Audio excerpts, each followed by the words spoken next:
Партнерскиот договор меѓу Македонија и Обединетото кралство е испратен на ратификација во парламентот. Текстот на предлог законот веќе е поделен до сите пратеници и објавен на собранискиот сајт. Според подпишаниот договор на 22 мај, финансиската поддршка за Македонија е во висина на 5 милиарди британски фунти, а опфатени се проекти од областа на здравството, транспортот, технологијата и енергетиката. Според документите испратени во собрание, предложено е обновување и реконструкција на болници во Штип и Кичево, Универзитетски клинички центар во Скопје. Пари од помошта ќе бидат наменети и за болници во Куманово, Битола, Тетово, Гостивар, Охрид и Струга.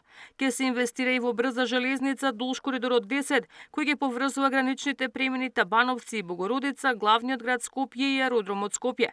Предвидена е и програма за развој на коридорот 8. Дел од средствата ќе бидат наменети и за развој на капацитетите за сајбер безбедност и дигитална трансформација на владата. Сериозно внимание ќе се посвети на производството и пренос на електрична енергија. За владата ова е историски договор кој ќе донесе бенефит за сите граѓани. Вице-премиерот Меджити во тема на денот на сител рече дека очекува поддршка од сите во парламентот при ратификацијата. Условите се најдобри, мислам, до сега што може да ги добие Македонија. Ова е најголем зафат и мислам доброто е што одат во економски инвестиции, не одат во неекономски.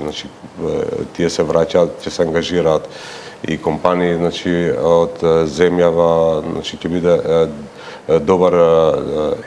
добра инфузија, мислам, и за економијата, но и за решавање на вакви крупни инвестициски проекти што се битни за граѓаните и државата.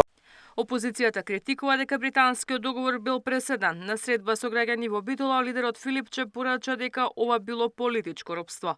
Овој заем кој што го зема од Велика Британија е навистина преседан. Ние мислиме преседан е унгарскиот, но не, можело и повеќе.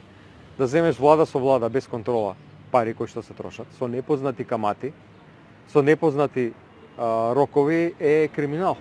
Тоа е како да одам јас со вашата лична карта во банка да земам кредит, да не ви кажам ништо, од утре вие плаќате камати, пари, рокови, не знаете, ништо не сум ви кажал. Договорот ќе важи за период од 10 години, а како владин предлагач подпишан е министрот за надворешни работи и трговија Тимчо Муцунски. Ивана Соколовиќ најдова, Сител телевизија.